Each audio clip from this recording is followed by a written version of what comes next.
Of course, if you guys are on the website there at Star City Games, you guys can check out the top 8 list. They should be up now. We're going to be up momentarily for you guys, so you can see Jacob's exact 75. This deck is a Reanimator deck, but it also does a little funky stuff here with being able to kill you with Storm, with Tendrils of Agony. It does some interesting things here, so it's pretty cool.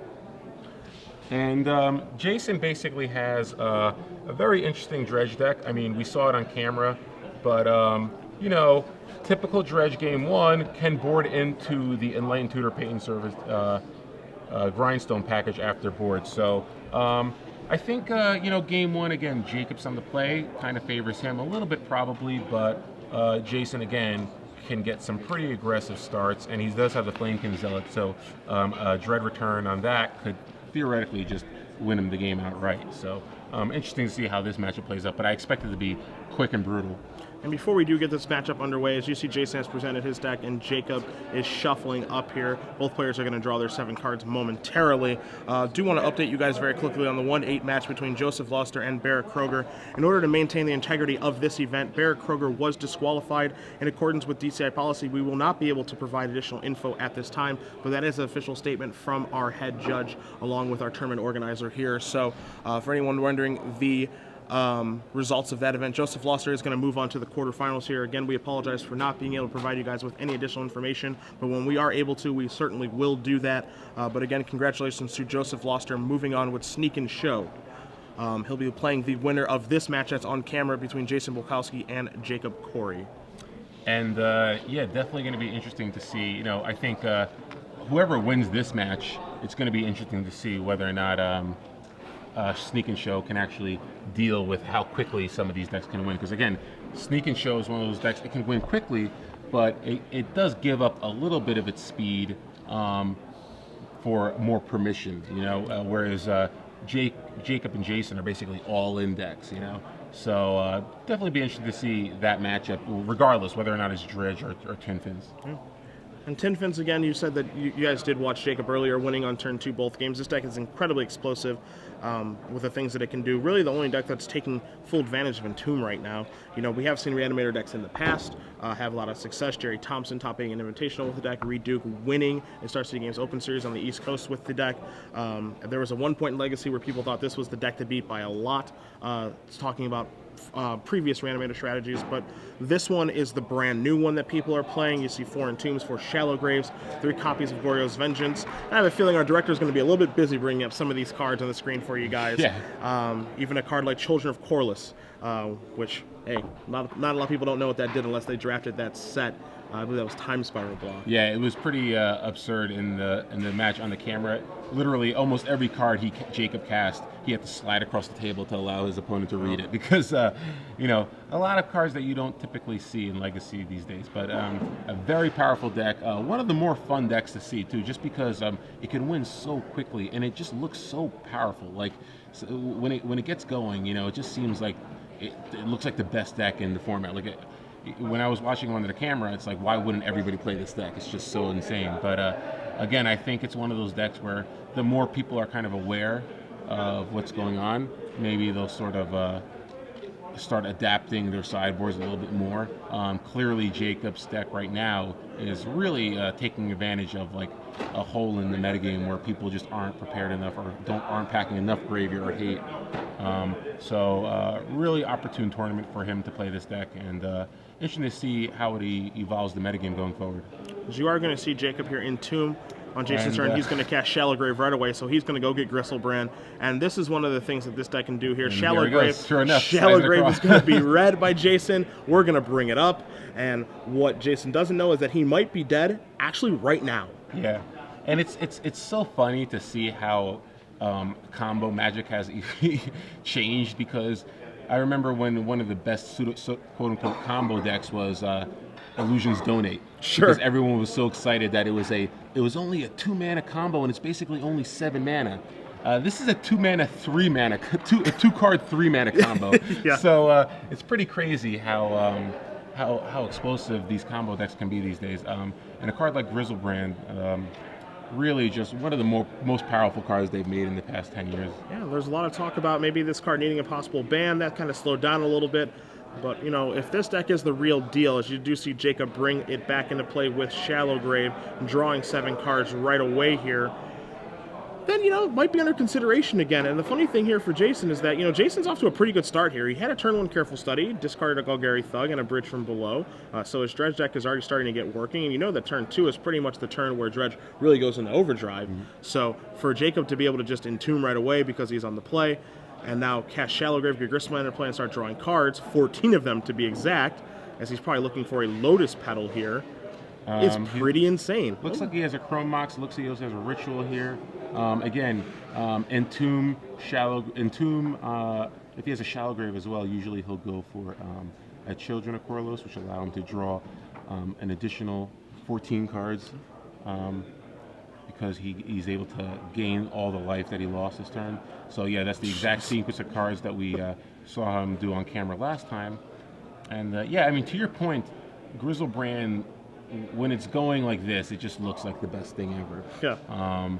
And granted, I'm not sure if it's bannable just yet. Maybe, you know, Wizards is sort of happy with this type of combo deck existing. Sure. But I'll tell you, if Griselbrand was blue, not only would it be banned, it would literally be, they would burn every copy in existence, I think. So interesting to see what WotC's reaction is to this Tin Fins deck if it continues to just grow in popularity. Because again, this is the 3rd time we've seen him win on turn 2 on camera, and fairly easily too. Like not even, no difficulty whatsoever. So yeah, assuming he has the turn 2 kill wrapped up here, as you do see him in Dark Ritual Entomb for Children of Korlos, which we'll bring up on the screen for you guys in just a moment. Cast Shallow Grave and get that. Yeah, we'll bring that up on the screen for you guys. So it looks like we're trying to figure out exactly what's going on here. He shortcutted a little bit here. Okay, so yeah, there's your Children of Korlos. So he's shuffling his deck, getting the graveyard in the proper order here.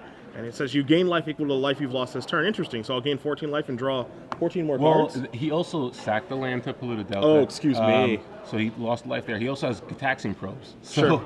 you know, he's going to gain all that life right back if he wants. So you're going to see Griselbrand come across because haste is a powerful thing. Yeah. So he's going to gain 7 life. Oh, is the Children in play? Yeah, I can't tell because he shortcutted everything really quickly and he was playing super fast. Yeah, I'm not sure what happened here. So because I imagine he would have attacked with the Children too, if he. Okay, so Children's currently not in play. So was there a timing issue? Okay, so Jacob attacks for 7, gains 7, and then draws 7, so he remains at 5. Has a Lotus Petal. So I'm not sure if maybe there's a timing issue with how he cast all the cards. Yeah, I'm a little bit confused. But again, he drew 21 cards this turn, so that's certainly not going to be enough. We'll see if he's still able to win, despite the fact that he wasn't able to get Children of Korlos in play. He has at least 1 Ritual in his hand. He has another Shallow Grave. He should be in good shape. Yeah, you see 3 Dark Rituals in his hand right now. Also can win with Tendrils. Yep. So you see Gitaxian Probe here. Going to reveal the goods. Jason hoping he's going to get an extra turn, as Jacob does move down to looks like 3.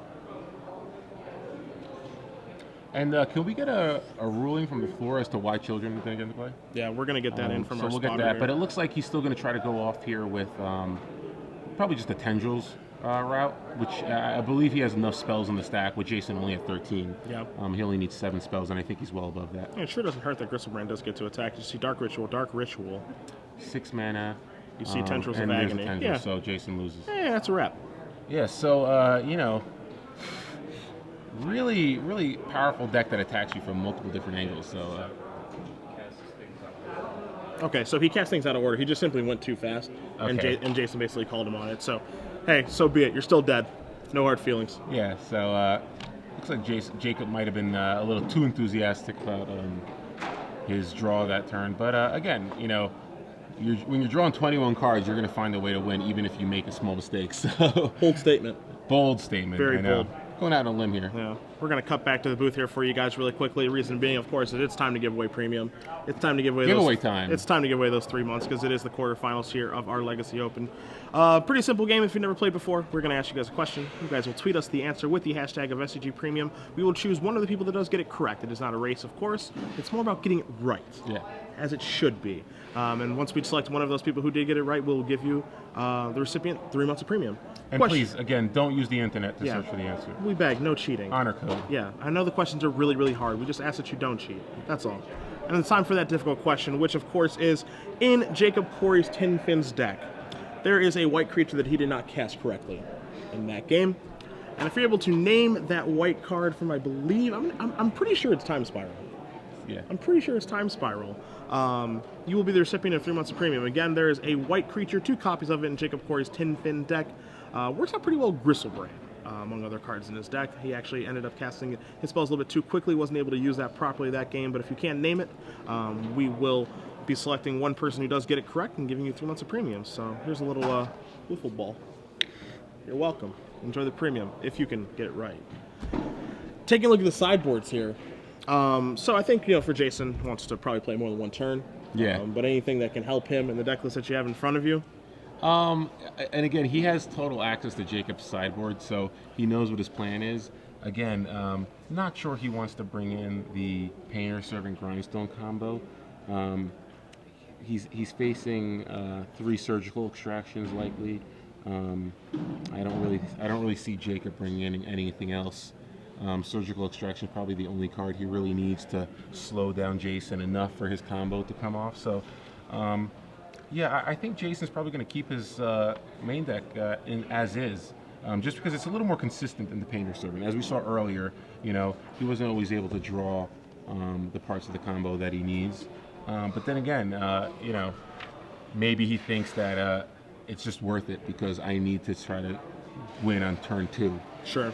So it really, I don't.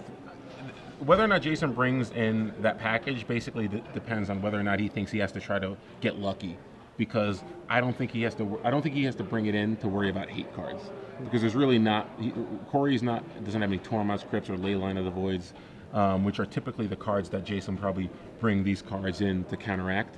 So it's basically saying, I'm going to bring these in because I need to try to get lucky and win in turn 2 or something with the Lion's Eye Diamond. Get lucky is an understatement, of course, because taking a look at Jacob's deck list, he does have 1 copy of Emrakul the Aeon's Torn, so trying to mill someone out when that's in their deck with Painted Grindstone actually just doesn't work. It reshuffles the entire thing, so get lucky would be the understatement of the year, as Jacob would actually have to draw his copy of Emrakul. So I imagine those cards staying home, maybe Unmask coming in to try to break up Jacob's deck and his hand a little bit, but I mean, looking at things here, Jacob's deck just feels like it's a full turn faster. Now, of course, Jason does have access to a card like a Ball Ritual, and Unmask will bring his discard up to 7 after sideboard, but I mean, taking a look at Jacob's deck here, he can't interact with Jason because, again, he does have those 3 copies of Surgical Extraction in his sideboard.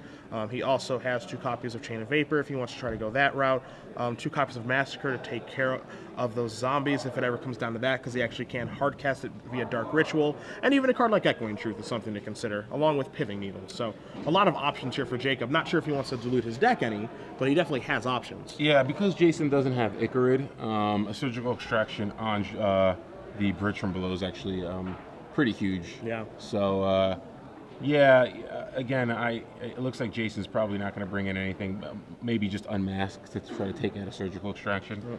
Not sure how good Bloodghast is for him. Again, he's going to try to attack really quickly and hope to reanimate a Flamekin Zealot to sort of attack Jacob for the kill. But yeah, it looks like Jacob just has a huge advantage here because the Surgical Extraction is just so powerful against Jason's particular build of Dredge.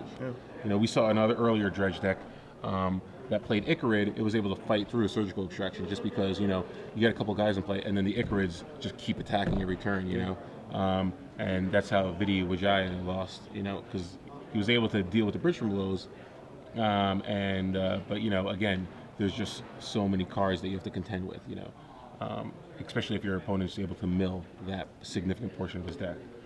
So let's see how aggressive Jason mulligans this game. And we are getting a tweet for you guys interacting at home. We always do appreciate it. You can join us via Twitter at SCG Live and hashtag your tweets with SCGVEGAS.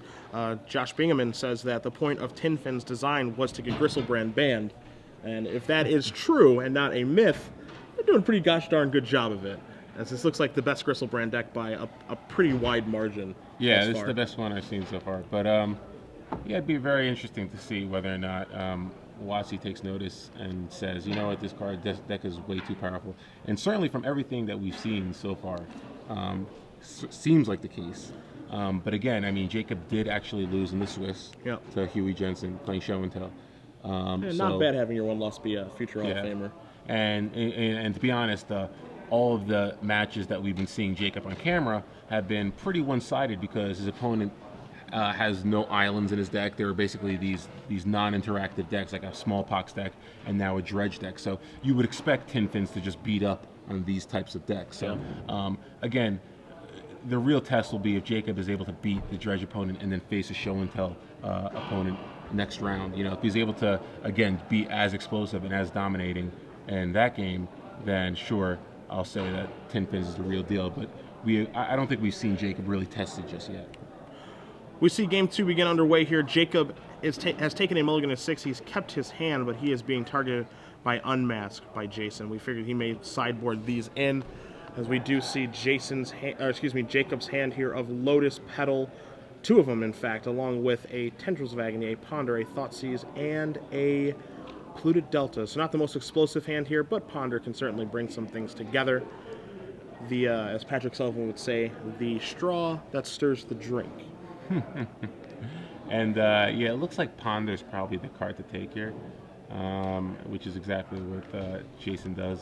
Now, one thing I was wondering about this deck, Osip, is if it can win if it actually ends up discarding Tendrils of Agony.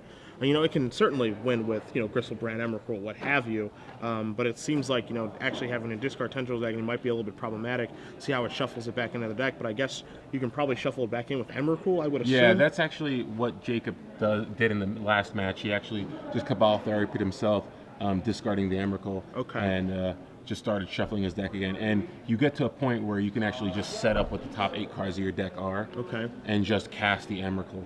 Gotcha. And that's exactly what it did. You could just keep cycling your Lotus Petals and your Dark Rituals, and just get to the point where you're just drawing 7 cards each time. So we see from Jason the Unmask. He gets the information, and then he Cabal Therapies Jacob and names the Lotus Petals. So he gets 2 of those. So the Cabal Therapy from many moons ago. The Sniper had a little bit of information there as well.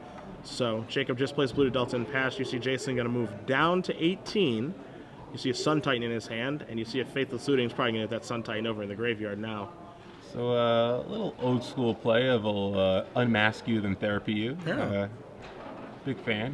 So he discards 2 Dredge Enablers and looks to be in pretty good shape.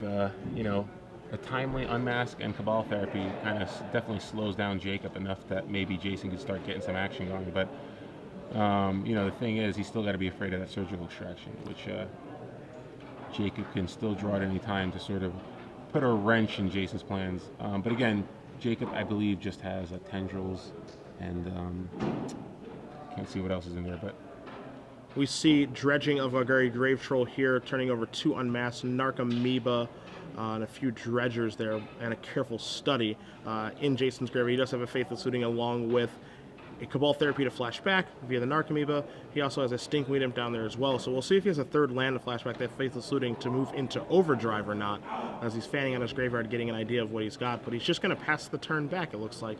Nothing he really cares about Cabal Therapying. You see a Polluted Delta here from Jacob, Dark Ritual in his hand, and he is just going to pass back. A Dredge of 6 from Jason's going to reveal a Dark Blast, a Stinkweed Imp, a City of Brass, an Undiscovered Paradise, a Cephalid Coliseum, and a Flamekin Zealot. So no Bridge from Below's just yet. yeah, and those Dredge Enablers are starting to clog up his hand now. Not sure how many Dredge cards he has left inside. It looks like 1 Stinkweed Imp at least. But really needs to start hitting bridges and another Narcomoeba. You see Jacob is going to search out an Underground Sea here with the Polluted Delta. Still on Jason's turn here. He hasn't made an attack yet with Narcomoeba, so we'll see if maybe he does have a Surgical Extraction in his hand. Maybe he drew into. Maybe he wants to break up something here. We'll find out. As the sacrificing there is a little strange, but okay. It's just passing the turn back, and now we'll see a Ponder here. It looks like there's a Cabal Therapy. Looks like he's just shuffling all that. Oh no, he is keeping it. And is that another Ponder?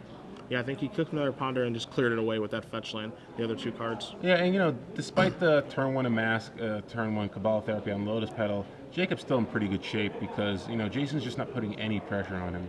Yeah, his dredges really haven't been that good. Yeah, I mean, at any point, Jacob's really only digging for 2 cards. Or, he could always just draw the Surgical Extraction. And again, Surgical Extraction on Bridge from Below is pretty huge against Jason's particular build. So, 2 Ponders here is going to let Jacob set up his deck pretty smoothly. We see a Grizzlebrand there, which is unlike. He looks like he's got a Goryo's Vengeance as well. We know at least he has a Dark Ritual in his hand. Can't make out the other cards, but again, Jacob's still in pretty good shape here, just because Jason's draw, not really. Jason's dredges has been pretty bad, and not really giving him a lot of action. And you do see Jacob does keep the Grizzlebrand in his hand. He's going to turn over a Bridge from Below, a Cabal Therapy, a City of Brass, a Cephalid Coliseum, and a Golgari Grave Troll off that dredge 5 of Stinkweed Imp. Yeah, and again, now the bridge is a live target. But the thing is, again, with the dredge deck, when it gets a Lion's Eye Diamond, it looks amazing. But without a Lion's Eye Diamond, you get to these situations where if you don't have a dredge enabler like Putrid Imp, it's hard for you to really keep enabling the dredges sometimes, and we saw that before. But Jason's doing a good job of hitting it, but he's just not getting enough action to put enough pressure on Jacob. And now you see Jason is going to flashback Cabal Therapy. He's going to get a zombie token from the Bridge from Below that he did dredge in his draw step this turn. We'll find out what he's going to name. He's got a little bit of information on what's in Jacob's hand from a prior Unmask, and he is going to name Shallow Grave. So you see Jacob's hand of Thoughtseize, Dark Ritual, Grizzlebrand, and Tendrils of Agony. Quite the hand. A little bit strange one there, but... Yeah, I mean, that's part of what's playing this deck. The pieces are a little bit strange, but once they do come together, as you saw game 1, it is one heck of a ride, and it does kill the opponents very, very quickly.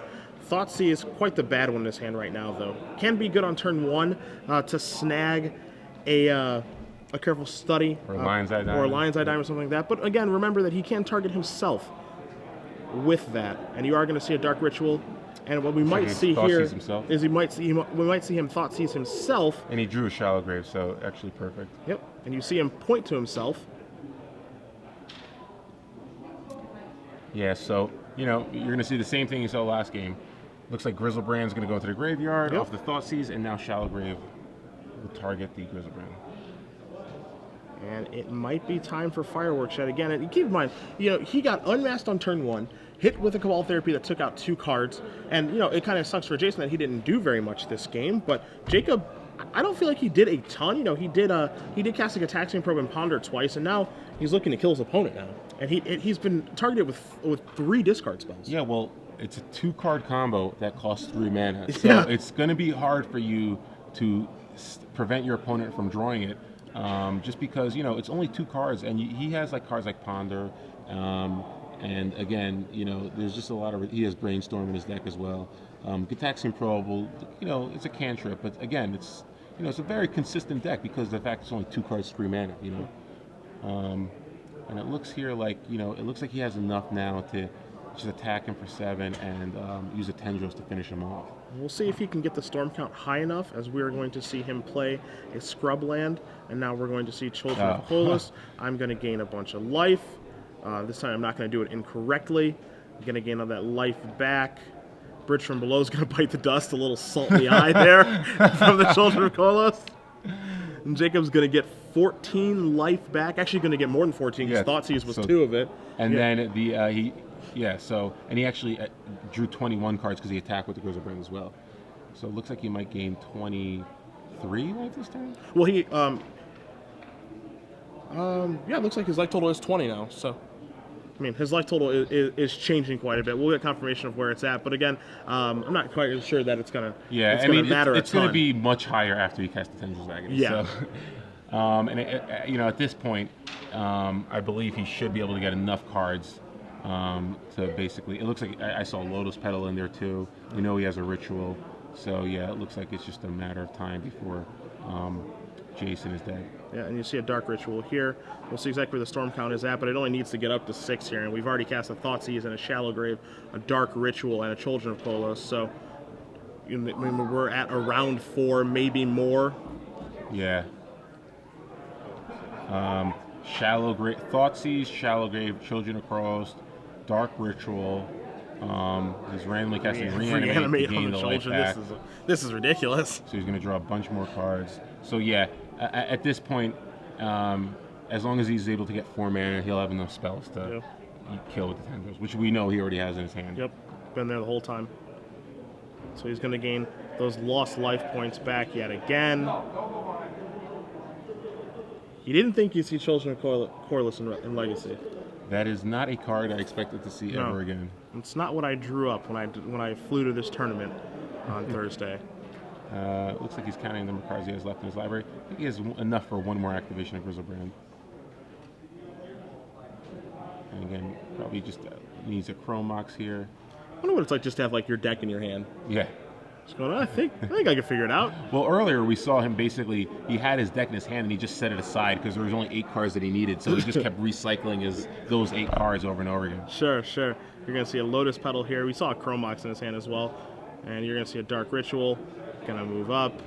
And you see Jason extending the hand, I think. Here you see the Tendrils and the hand. And a Shake. Jacob Kory with Tin Fins, the new kid on the block. I hope you are paying attention at home if you are a fan of Legacy. I hope Aaron Forsyth is watching. Yes, that would be good. MTG Aaron on Twitter. We may have a problem on our hands. As sound the alarm. Yeah, as those games were pretty decisive. Being unmasked, Cabal Therapy hitting 2 Lotus Petals, a Cabal Therapy hitting again on a flashback off a Narc Amoeba, and